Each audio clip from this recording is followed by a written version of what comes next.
My sister-in-law just handed me a legal document demanding a 60% stake in my restaurant, the one I built from nothing.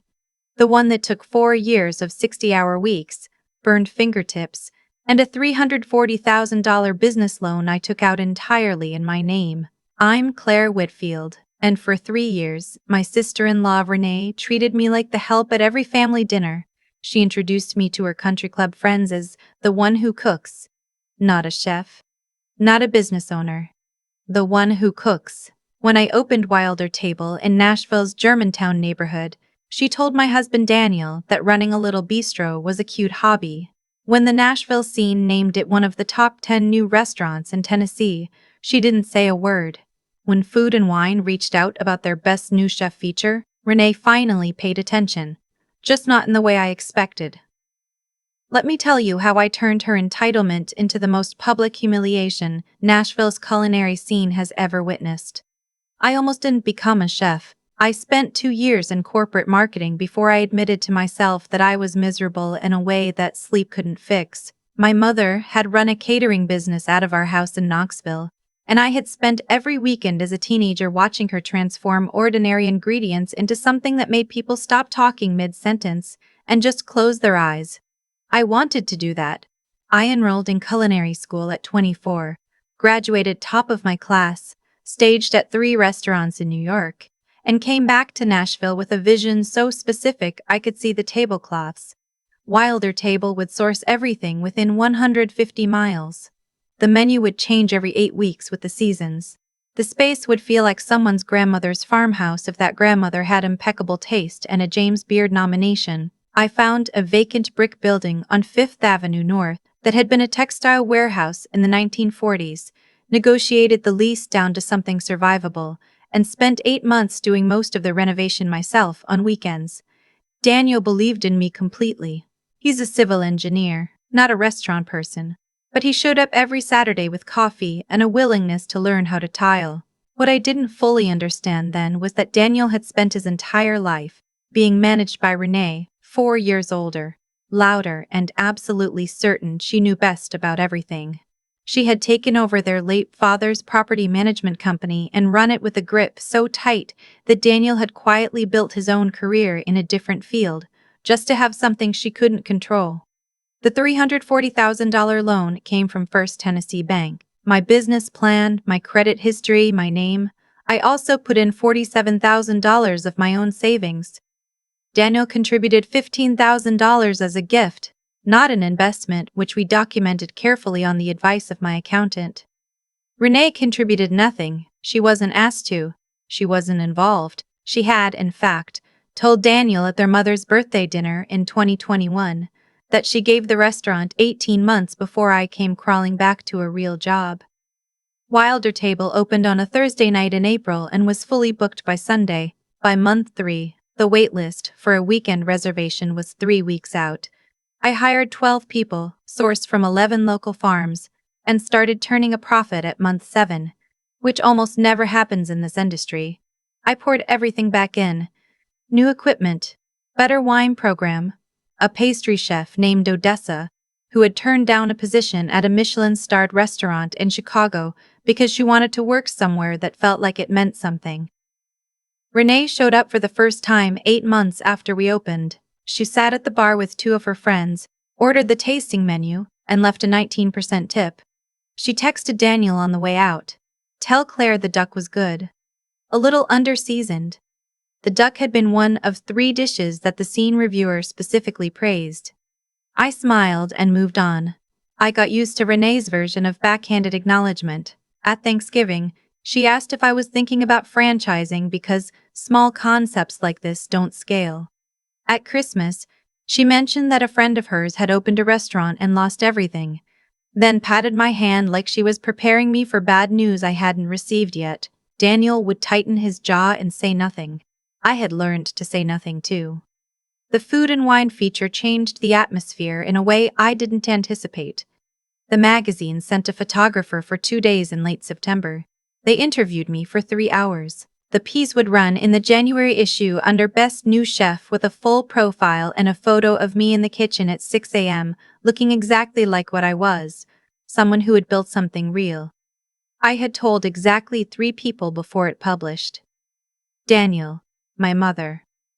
Odessa. Renee found out when the digital edition dropped on December 28th. Daniel sent me a screenshot of her reaction in the family group chat at 11 p.m. A single message. Why didn't anyone tell me about this? Not a question. A statement. The next morning she called Daniel, not me, to discuss the opportunity this creates for the family. Daniel called me immediately after. He said she was talking about a partnership. Expanding the brand. Using her property connections to open a second location. He said she used the word "we" approximately 14 times in a 12-minute conversation. I asked him if she had mentioned contributing capital or operational expertise. He was quiet for a moment. She had mentioned that she would bring her network. I told him to let me handle it. 3 days later, Renee texted me directly for the first time in 6 months. Can we grab lunch? I have some exciting ideas about Wilder Table's future. I agreed to meet her at a restaurant she chose, a place she could be known at where the host called her by name. I ordered coffee. She ordered a Cobb salad and placed a folder on the table before the server had walked away. The folder contained a 4-page document. She slid it across to me with the smile she used when she thought she was being generous. It was a proposed partnership agreement giving Renee Properties LLC a 60% ownership stake in Wilder Table, in exchange for what the document described as family investment previously provided, and strategic growth consultation going forward. The family investment referenced was Daniel's $15,000 gift. The document described it as seed capital with implied partnership terms. I read every line twice. I looked up at her. She was already talking about locations she had in mind. A space in East Nashville. Maybe something in Brentwood. She mentioned the food and wine feature 4 times in 90 seconds, as if she had arranged it herself. I asked her who had drafted this document. She named a lawyer from her property company's retained firm. I said I would have my attorney review it. She said she had already given Daniel a copy and he thought it sounded reasonable. I drove home, called my attorney Rachel Okafor, and read her every line while sitting in my car in a parking garage on Broadway. Rachel was quiet through the entire reading. When I finished, she said, "Claire, this is not a legitimate partnership offer. This is an attempt to retroactively claim an ownership interest that was never agreed to. The $15,000 from Daniel was documented as a personal gift with no business interest attached. I have the paperwork. This will not hold up to any scrutiny." Then she said something that I would think about for the next 2 weeks. The question is whether she knows that and is hoping you don't, or whether she genuinely believes she has a claim. I told her I had a feeling it was both. I didn't respond to Renee's follow-up text that evening. Or the one the next morning. Daniel and I had a long conversation that night that I will summarize by saying he had not, in fact, read the document. He had been handed it by Renee during a lunch she had engineered and had nodded in the vague way he sometimes did when he was processing something he didn't want to deal with. When I showed him what it actually said, his face did something complicated. He apologized. I told him the apology I needed was a clear statement to his sister that this was my business, not a family asset, and that he had no ownership interest to offer anyone. He made the call in front of me. Renee's response was to tell him he was being manipulated by his wife. He hung up on her, which was the first time in his adult life he had done that. I noted it. What I did not know was that Renee had already been busy for several days before that lunch. My restaurant's LLC filing is public record in Tennessee. My loan documentation, slightly less accessible but not impossible to locate. She had hired someone, I later learned, to search for any angle that could support her claim. When that search turned up nothing useful, she created something. Rachel called me on a Friday afternoon with a tone in her voice I hadn't heard before. Someone filed an amended operating agreement with the Tennessee Secretary of State's office for Wilder Table LLC 2 days ago. The amendment lists Renee Properties LLC as a 49% member. "Claire, your signature is on it." I told her that was impossible. She said, "I know." Which means someone forged it. I sat down on the kitchen floor. The original filing was mine, unambiguous, sole member, no amendments ever authorized by me. The forged document had been submitted electronically using a login credential that Rachel's office traced back to an IP address registered to an account that had accessed the Secretary of State portal 3 times in the past 30 days. The signature on the amendment was not my handwriting. It was not even a good imitation. But it had been submitted, it was now in the official record, and until it was formally challenged and removed, it created the appearance of a dispute over ownership. I called my accountant. I called my bank. I called Odessa and told her nothing was wrong with the restaurant, but that I needed to know everything was locked down on the operational side. Then, I sat at my kitchen island with a glass of water and thought about the California Real Estate Association gala. Not the exact one obviously, but the principle of it. The public record. The right audience. The moment where what is true stops being something only I know. The James Beard Foundation had invited me to a dinner the following month. February 14th, a celebration of Southeast regional chefs at the Hermitage Hotel ballroom. 200 guests, food and wine editors, 2 Nashville mayoral staffers, every restaurant investor and hospitality group in the region, and a live stream for the foundation's national membership. I had been invited as one of 6 featured chefs. The event would be covered by Nashville's business journal, The Tennessean, and a podcast with 90,000 subscribers called The Southern Table. I had RSVP'd weeks ago. I called Rachel back. I want everything documented and ready by February 14th, I told her. The fraudulent filing challenged and officially flagged. A sworn affidavit from the Secretary of State's office confirming my sole ownership, a comparison of the forged signature against every legal document I've ever signed, and I want to know what criminal exposure this creates. Rachel said, filing a fraudulent document with a state agency, forging a signature to falsify business records, that's a Class D felony in Tennessee, up to 6 years. She paused. Do you want me to file a criminal complaint now or wait? I told her to have everything ready. We'd decide after February 14th. I spent the next 3 weeks cooking. That's what I do when I'm thinking.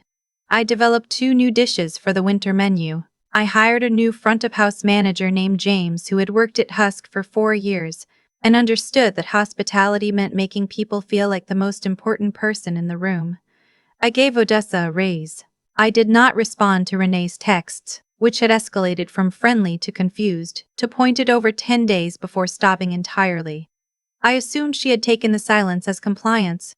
Daniel came to the restaurant every night that week and sat at the end of the bar after service. He wasn't doing anything dramatic. He was just there.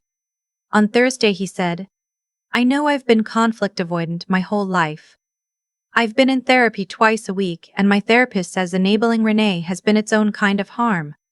I handed him a bowl of the mushroom broth I was testing and said, I know.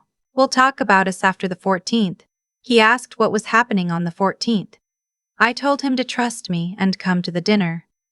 The Hermitage Hotel ballroom is the kind of room that makes people want to behave well. Gold leaf ceiling, tall windows, a room that has hosted every governor of Tennessee since 1910.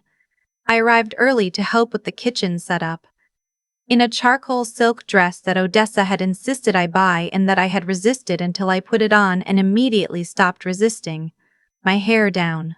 No jewelry except the small pearl earrings my mother had given me when Wilder Table opened. Renee arrived at 7015 with 2 women from her property group and a man I didn't recognize who turned out to be the lawyer who had drafted the original partnership proposal. She was in red. She had, I later found out, reached out to the James Beard Foundation 2 weeks earlier to inquire about sponsorship opportunities for the Whitfield Properties Partnership, implying a joint venture with me that did not exist. The foundation's event coordinator, a meticulous woman named Phyllis, had noted the inquiry and mentioned it to the foundation's legal liaison, who had flagged it to Rachel the following day. That call had been the beginning of something. I was at the reception table when Renee saw me. Her expression moved through several things quickly: surprise, then calculation, then a version of warmth that she deployed like a tool. She came toward me with her arms slightly open, the way she always did when she wanted to establish physical proximity as social dominance. I stepped to the side to greet someone else, and she ended up hugging air, which her lawyer witnessed. Phyllis approached me before the dinner began. She confirmed quietly that the foundation had received documentation from my attorney's office regarding the false business filing, and that their legal team was prepared to address it if necessary. She also told me that a representative from First Tennessee Bank was in attendance and had been briefed. I thanked her. She said, "We invited you because of what you built. We want to protect that." The dinner was extraordinary in the way that roomfuls of people who love food always are. 6 chefs, 6 courses, each introduced briefly by the foundation's regional director. When my dish came out, a venison tartare with pickled green strawberries and a smoked bone marrow cream that I had worked on for 2 weeks, the room went quiet for a moment in that specific way that means something landed. I watched people's faces from the kitchen pass through. That moment never gets old. After the 6th course, the foundation's director took the podium for remarks and recognitions. Renee had positioned herself at a table near the front, visible, with her business card already distributed to 3 people I noticed during cocktail hour. The director spoke about the foundation's mission. Then she said something that made my pulse settle into something calm and certain. "Tonight we also want to recognize that what we're celebrating is authenticity. The real stories behind these restaurants, the actual founders, the actual labor, the actual ownership." She paused. "We've been made aware of a matter involving one of tonight's honorees that we feel obligated to address publicly, because integrity in this industry means protecting the people who actually do the work." Renee straightened in her seat. Rachel Okafor stood up from her table near the back. She had been there the whole evening, and I had not acknowledged her arrival, because we had agreed she would come as a guest. She walked to the podium with a folder and a quiet authority that made the room pay complete attention without her having to say anything dramatic. "My name is Rachel Okafor. I am the business attorney for Wilder Table LLC and for Claire Whitfield, its sole owner. 3 weeks ago, a fraudulent amendment was filed with the Tennessee Secretary of State's office, falsely adding a second member to Wilder Table's operating agreement. The signature on that document is a forgery. The Tennessee Secretary of State's office has confirmed this in writing and has removed the fraudulent filing from the record. I have certified copies for anyone who would like to review them." She placed the folder on the podium. The room did not make a sound. "The entity named in the fraudulent filing is Renee Properties LLC, owned and operated by Renee Whitfield Odom, who is present this evening." 200 people turned. Renee's face had gone the color of uncooked pastry dough. The lawyer next to her put his hand on the table in the way people do when they want to push back from something but aren't sure yet if they should stand up. "The filing constitutes fraudulent misrepresentation to a state agency and document forgery, both criminal offenses under Tennessee law. A complaint has been filed with the district attorney's office. We are cooperating fully with that process." Daniel was at a table to my left. I watched him absorb this information with a steadiness that I had not expected from him, and that I will not forget. He did not look at his sister. He looked at me. Rachel stepped back, and the foundation's director returned to the podium. She invited me to say a few words. I had not prepared remarks. I walked to the microphone and the room stayed with me. "I opened Wilder Table 4 years ago with a $340,000 loan that I took out by myself, savings that I had accumulated over 7 years, and the belief that Nashville deserved a restaurant built entirely on the honest labor of the people around it. The farms, the staff, the community. I did not have a family business behind me. I did not have a network of commercial properties or a legal team on retainer. I had a recipe book and a building that needed new plumbing." I paused. Everything at Wilder Table was built by the people in that kitchen, and the people at those tables, not by anyone who showed up after the food and wine feature. Someone laughed. Then others. Then the room applauded, and it was not polite event applause. It was the kind that starts from the middle and spreads. Renee stood up. I watched it happen. Her lawyer reached for her arm and she pulled it away. She said, loud enough for the tables nearest her, but also loud enough for the microphone I was still standing close to. "This is a setup. Daniel, tell them, we discussed this. The family invested in this restaurant." Daniel stood. "And here is the thing, about someone who has spent their life being quietly eroded by someone louder than them. When they finally stop being quiet, there is a clarity to it that is more devastating than any argument. He said, Renee. I gave Claire $15,000 as a wedding gift. There was no investment. There was no partnership. There was never a conversation about ownership. You decided there was. And you forged a document to make it real. His voice was completely even. Dad would be ashamed. The room heard every word. The podcast host, I found out later, had his phone recording on the table. The Business Journal reporter was typing. Renee looked around at 200 faces that were not offering her what she was used to, which was deference. She picked up her evening bag. Her lawyer was already at her elbow. As they moved toward the exit, Marcus Webb, a hospitality investor who had been in Nashville's food scene for 20 years, and who Renee had been cultivating for months about the fictional Whitfield Properties partnership, stood up and said, Renee, we'll need to revisit every conversation we've had about this project. She kept walking. But her lawyer's face, as they passed the table where Phyllis from the James Beard Foundation was seated, went through a very specific kind of professional calculation. He had drafted that original partnership document. How much he knew about the fraudulent filing was a question Rachel's team was already investigating. The Tennessee District Attorney's Office moved quickly. Renee was charged 6 weeks later with 2 counts of filing fraudulent documents with a state agency and 1 count of forgery. Her lawyer was placed under ethics review by the Tennessee Bar Association.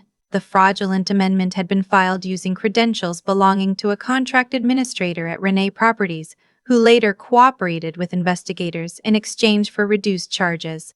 She provided emails. She provided a timeline.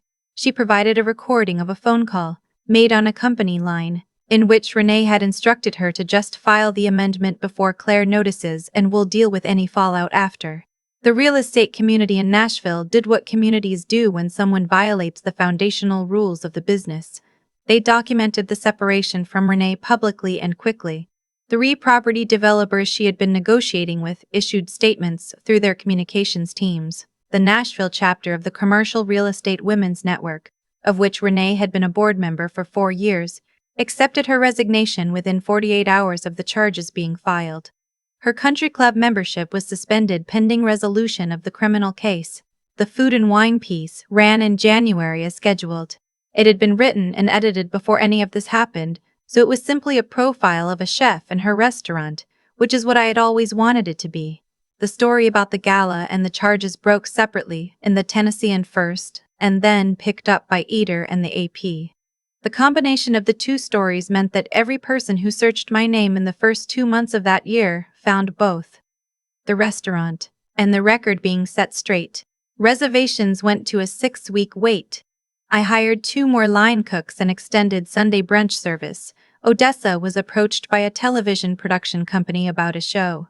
She said she'd think about it, which meant she was already thinking about it. James, the front-of-house manager, organized a staff celebration the night after the Tennessean piece ran. We ate family meal in the dining room for the first time instead of standing at the prep tables, and Odessa made a cake that said sole proprietor and buttercream.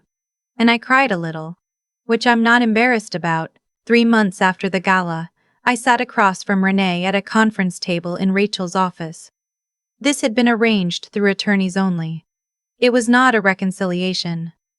It was the meeting where the settlement terms were presented. Rachel had structured them simply. Renee would sign a formal declaration, notarized and entered into the public record, acknowledging that Wilder Table LLC was and had always been wholly owned by Claire Whitfield. She would repay the legal costs I had incurred responding to the fraudulent filing. She would make no further contact with me, my business partners, my vendors, or my staff. In exchange, I would not pursue civil damages beyond those costs. Renee's attorney had spent 2 weeks trying to negotiate those terms down. Rachel had not moved on a single word. When Renee finally signed, she did not look at me. I did not need her to. Daniel and I had harder conversations that those months required. He had started individual therapy 3 months before any of this came to a head, which meant he arrived at the crisis with slightly more self-awareness than he would have had otherwise. He had spent his whole life learning to be invisible around his sister, which had made him invisible to me in ways I hadn't fully named until I had to. We worked on it. We are still working on it. What I can tell you is that the man who stood up in that ballroom and said what needed to be said out loud in front of people who mattered to his sister is a different version of the man I married. I like this version better. I told him so. His mother, who had spent 3 years politely declining to comment on Renee's treatment of me, called me the week after the charges were filed. She was quiet for a moment when I answered, and then she said, "I've made excuses for Renee her entire life. That is on me." "I'm sorry," I said. "I know." We had coffee the following Sunday, the first time we'd done that without Daniel present. She ordered a croissant and said it wasn't as good as mine. I took that as an olive branch. The James Beard Foundation listed Wilder Table in their annual guide that spring. I am not going to pretend the circumstances didn't contribute to the visibility that made that happen. I am also not going to pretend the restaurant didn't deserve it on its own terms, because it did. The two things can both be true. I built something real and I defended it against someone who had decided that my success was a resource she was entitled to claim. The defense was public, it was documented, and it was permanent. If you've ever had someone try to attach themselves to something you built entirely alone, you know the particular exhaustion of having to prove that what is yours is yours. You know the way it makes you question every decision you made along the way, looking for the moment you gave someone an inch they converted into a legal claim.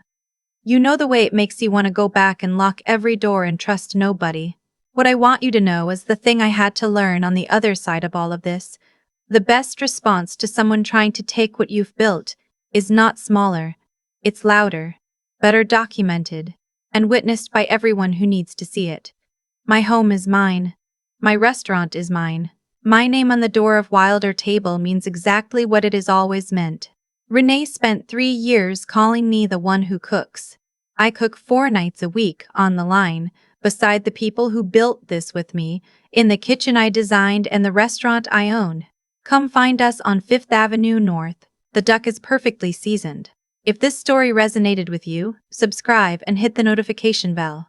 I want to hear from you in the comments. Have you ever had someone try to claim credit for something you built from scratch? What did you do? Share this with someone who needs to know that standing your ground in front of the right audience is not drama, it's documentation. And I'll see you in the next one.